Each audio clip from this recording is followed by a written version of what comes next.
Welcome to Land Academy. This is the Cash Flow from Land show. We show you how to buy real estate for half of what it's worth and sell it on the internet really fast. I'm Jack Butala. I'm Jill DeWit. We are Jack and Jill, and this is the Jack and Jill Show too. With over 15,000 completed transactions, we're the experts at acquiring property Of all kinds, not just land. for half price and flipping them for way more. All right, let's get this show started. Jack Butala for Land Academy. Welcome to our Cash Flow from Land show. In this episode, Jill and I talk about back tax property offers and how they miss 2/3 of the willing sellers. Awesome show, Jill. Always an awesome show. Well, maybe not always, but We try for awesome. I like them. People seem to have varying opinions. Anyway, seems like a good show today. Let's take a question, though, before we get into it. Posted by one of our members on successplant.com, our free online community. Okay. Nick wrote, how do you know these counties have been hit hard with other mailers?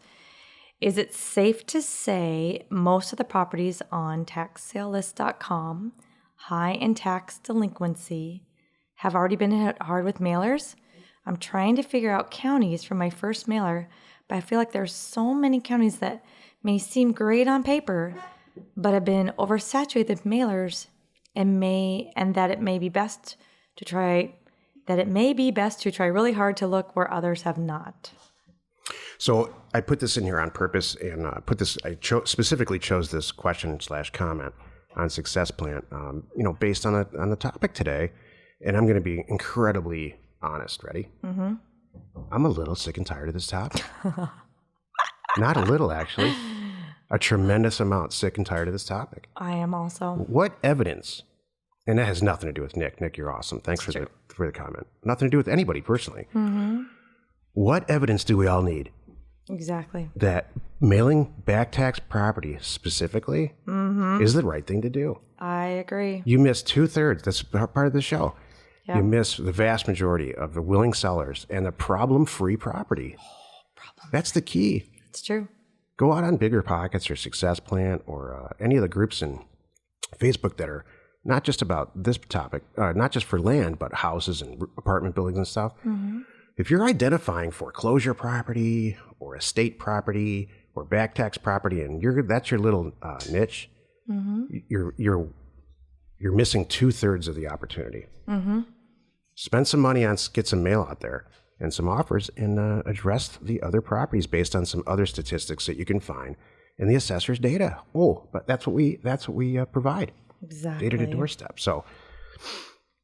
Exactly. I love your problem free because it's so true. There was a guy on Facebook, you and I were talking about it yesterday, that did his own little test. And I copied and pasted that little test for others to read because he said, I just tested it.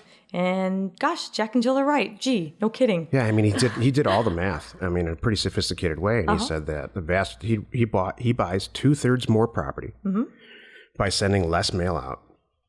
And at a higher price, by the way. It's all, or like at a better price and gets more money out of them. It's a better profit, I guess. And it's a problem-free, not all the time, but it tends to be a problem-free transaction. Mm-hmm. Property's tax delinquent for a reason. Exactly. It doesn't mean you're going to get it cheaper. Right.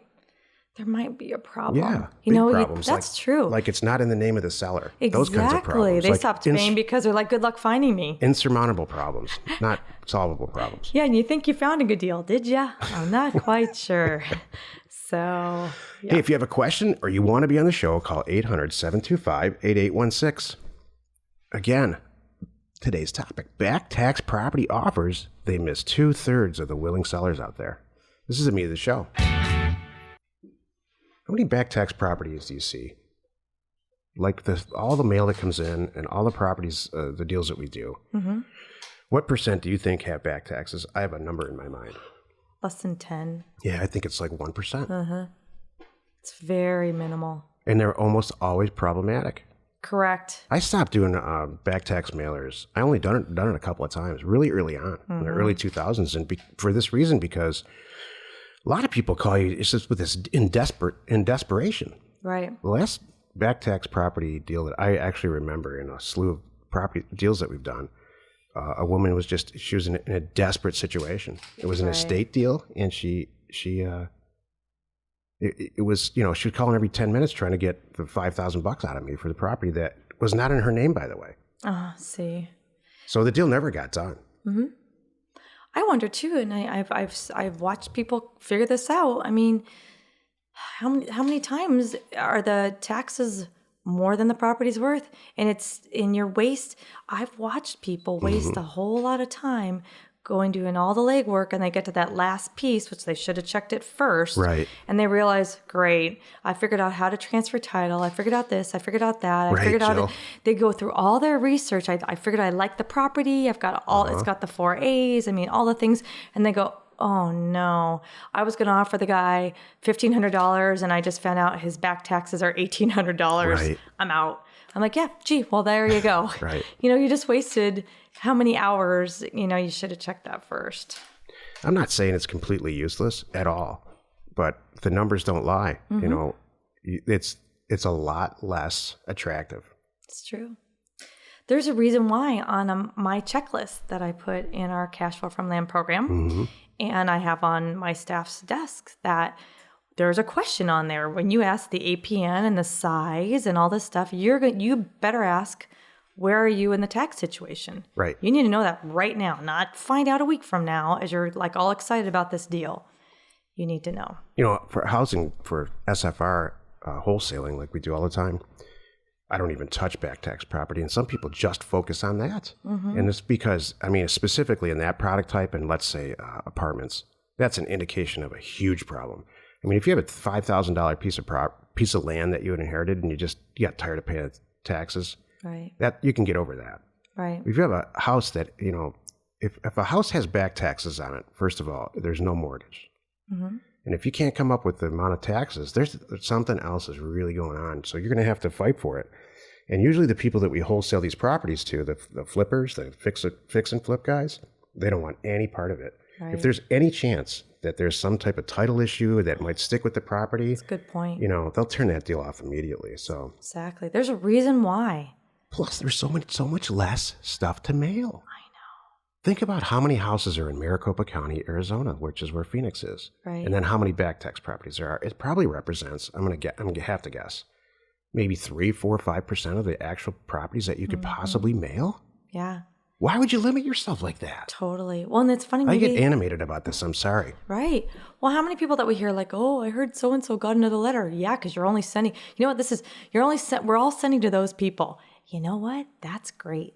Because Jack and I are quietly over here buying up all these great undervalued properties from people who really own them and have been paying taxes on them, and they just don't want them anymore.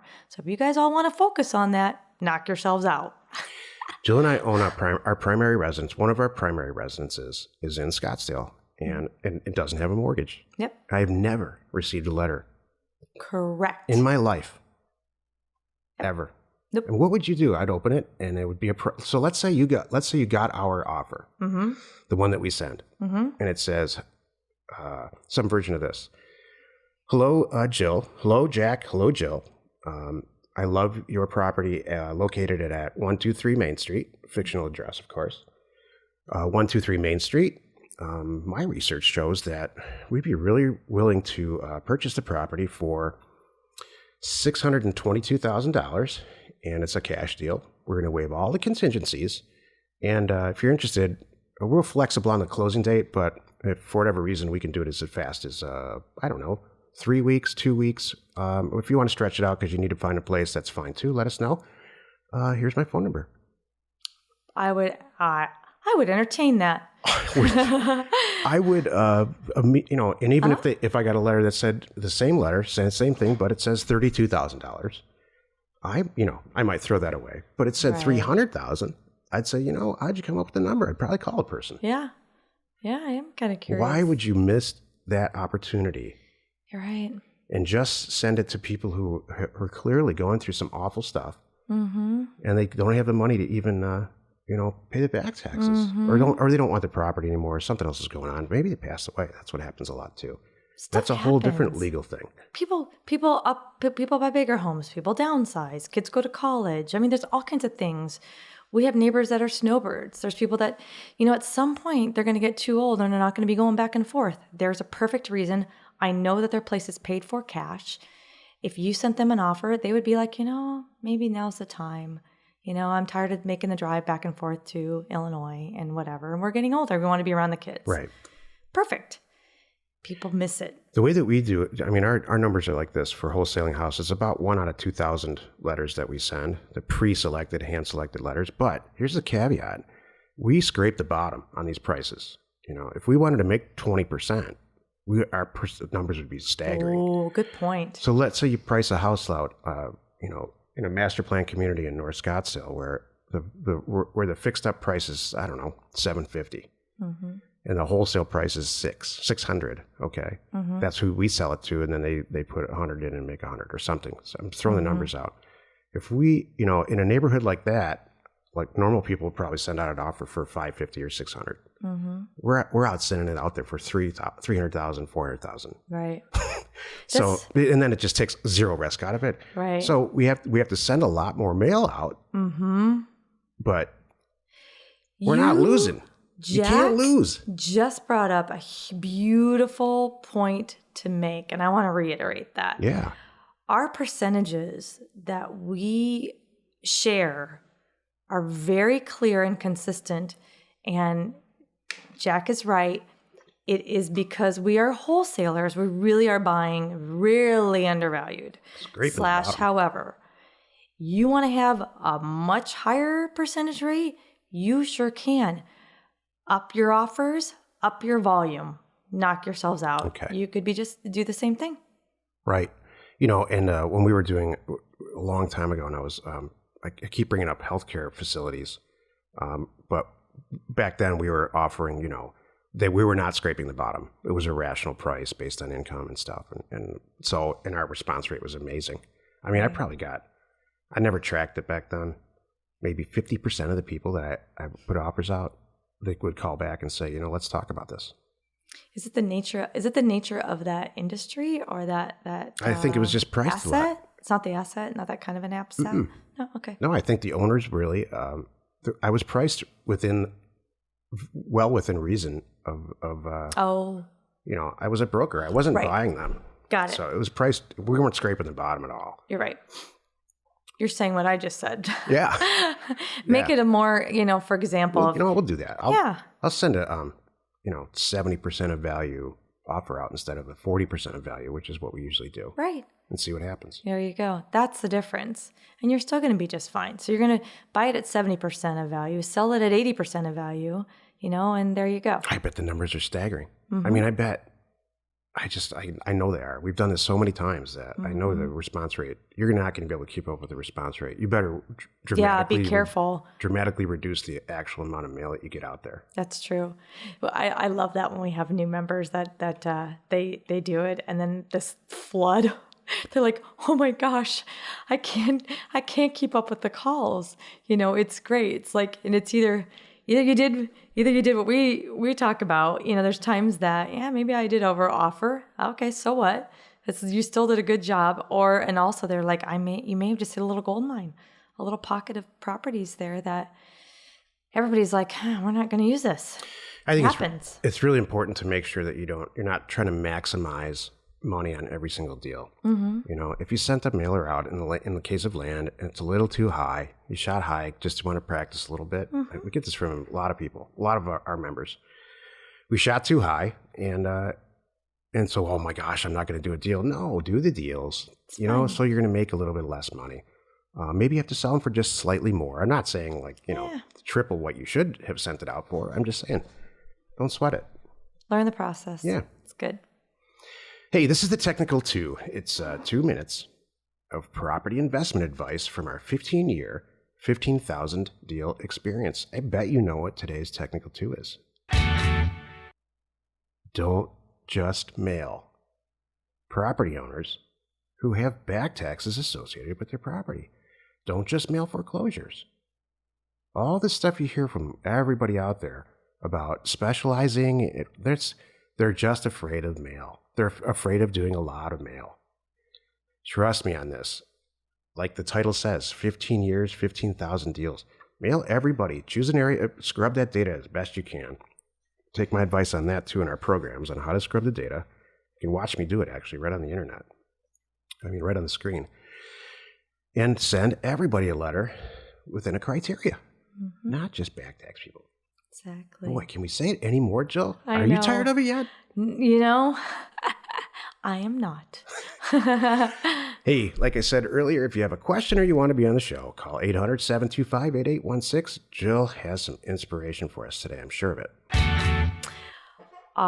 We were talking about Sonny and Cher recently, and I went back, and this morning I spent a few minutes and I listened to Cher's eulogy of Sonny Bono when he passed, and it's inspiring because sometimes we realize later what others have done for us. And I think for her, it was years later. I think she knew it. I know she knew it. She said that. She knew it. That's why she was with him from when they met, at age 16 and married at 18 and, all of that and all the things they did together. But gosh, it was just so... He made her a star. He did. Well, and he never gave up. I know. Some of the things that she said were... He knew what he wanted, and he would not stop. He would get there. Yeah. It wouldn't happen. She said it may not happen the first time or the second time, but he wouldn't stop. He would get to what he wanted. And it was funny. She goes, you have to be over 30 to enjoy this inspirational segment, by the way. That's true. Everybody else doesn't know who Sonny and Cher. They know who Sonny and Cher is. Cher. Do you know what's kind of cool? I was watching some other videos, by the way. Cher did some funny things with Michael Jackson when it was the Jackson 5. And her singing with him. It was really cool. I'm like, oh, wow. Like they were on the show, right? On the Sonny and Cher show. It became the Cher show later, by the way. I think after she had her own show, and it was just Cher. See, I only know Sonny and Cher. There you go. There was Cher. So was it a variety show like that? Yep. And I was watching some clips of that. I was like, this is me avoiding work today. Anyway, that's what I was doing. Joe, what are you doing? Research. Tell the truth. What are you doing, Joe? Research. This is the first time I'm hearing about this, but do you tell me how off I am on this? Okay, ready. I'm guessing you got up. Yeah. Had a cup of coffee that I left at very close to your bedside. Yeah. Keep going. Turn the probably turn your laptop on or probably even your phone. Yeah, it was on my phone. And looked up on YouTube or the internet, found videos YouTube. And then you just avoided coming to work for quite some time to watch the Sonny and Cher eulogy or whatever. Bingo. Was there anything wrong about it at all? Nothing. You know what? I think that's awesome. Nothing. It's exactly what you should have done this morning. Nothing. So, just like I said, sometimes we realize much, much later what others have done for us, and I think it's cool to look back and appreciate, I can look back and think about teachers and bosses and some of my coworkers and peers and, other investors that showed me some stuff. And gosh, I can look back and I can see how what they did for me. And I'm appreciative, It's really good. So join us in another episode where Jack and Jill discuss how to use your information. That's me. And inspiration. That's me. To get just about anything you want. We use it every day to buy property for half of what it's worth and sell it immediately. Get a bunch of offers in the mail using Data to Doorstep and get there before anybody else get there first. I love this Sonny and Cher stuff. Thanks. I think it might date us, but I don't care. Yeah. I can say it sings to me. It does sing to me. Do you know what I thought was really interesting? He actually could sing. I was watching some of the songs. She does most of the singing, but he could sing. It takes two people sometimes, not all the time.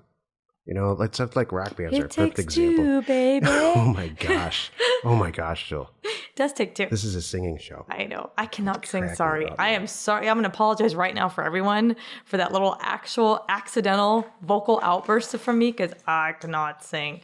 So.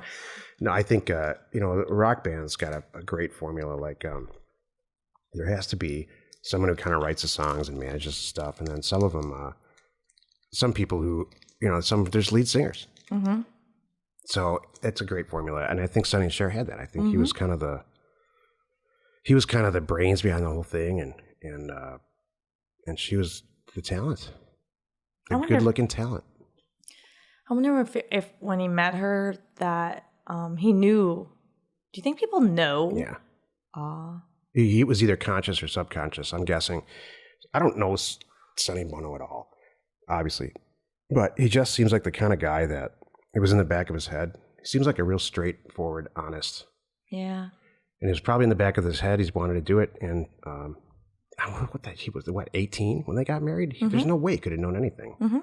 Well, he was much older. He was 16 and she was like, she was 16. He was like 27, 28, I think. He was much older. But then they married when she was 18. That's good because otherwise it's like a felony. Yeah, that's kind of true. Oh, boy.